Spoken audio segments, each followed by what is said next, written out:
Raman Rajesh MS life steel company నుంచి ఉత్తమ్ నిర్మాణ ఛానల్కి స్వాగతం. ఈరోజు మనం ఒక సైట్లో ఇన్స్పెక్షన్ వచ్చాము.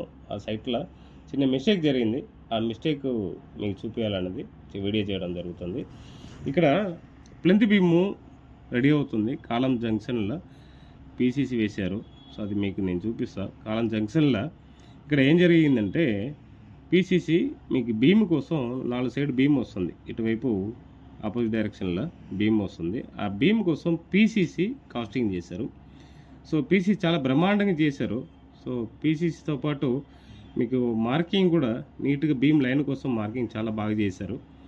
సో ఇక్కడ జరిగిన మిస్టేక్ ఏంటంటే కాలమ్స్ లోపల ఈ పీసీసీ అనేది రావడం జరిగింది. కాలమ్స్ అనేది M25 M30 గ్రేడ్ ఉన్న కాలమ్స్లో M5 M7.5 అంత గ్రేడ్ ఉన్న కాంక్రీట్ రావడం అనేది కంప్రెసివ్ స్ట్రెంత్ చాలా వీక్ అయిపోతుంది. ఇంకొకటి ఏంటంటే కాలం అండ్ బీమ్ జంక్షన్ అనేది సో హై గ్రేడ్ కాంక్రీట్ ఉండాలా. అందులో మనకు లో గ్రేడ్ కాంక్రీట్ మిక్స్ లో అంటే మరీ లో గ్రేడ్ కాంక్రీట్ మిక్స్ అవ్వడం వల్ల ఈ కంప్రెసివ్ స్ట్రెంత్ వీక్ అయిపోయి సో కాలం లోడ్ అనేది ప్రాపర్గా డిస్ట్రిబ్యూట్ కాకుండా ఇక్కడ పెద్ద మేజర్ డిఫెక్ట్ జరిగే ఛాన్సెస్ ఉంది. కాబట్టి స్టాపర్ అంటే మీకు కాలంకు ఎక్కడైతే కనెక్ట్ అవుతుంది బీమ్ అక్కడ స్టాపర్ పెట్టి పీసీ చేసుకోవాలా.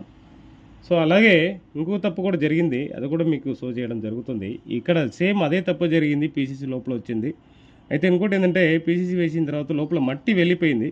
అది కాంక్రీటింగ్ చేసే టైంలో మట్టి క్లీన్ చేయడం అనేది చాలా కష్టమవుతుంది. మట్టి అలా కాంక్రీట్ లోపల ఉంటే కాలం లోపల ఉంటే కాలం కాస్టింగ్ చేసేటప్పుడు కాలం ఎగ్జిస్టింగ్ కాలంకు జంక్షన్లో వేసే కాంక్రీట్కు ప్రాపర్ బాండింగ్ లేకుండా ఆగిపోవడం అనేది జరుగుతుంది. ఇలాంటి తప్పు చేయగలిగి థ్యాంక్ యూ.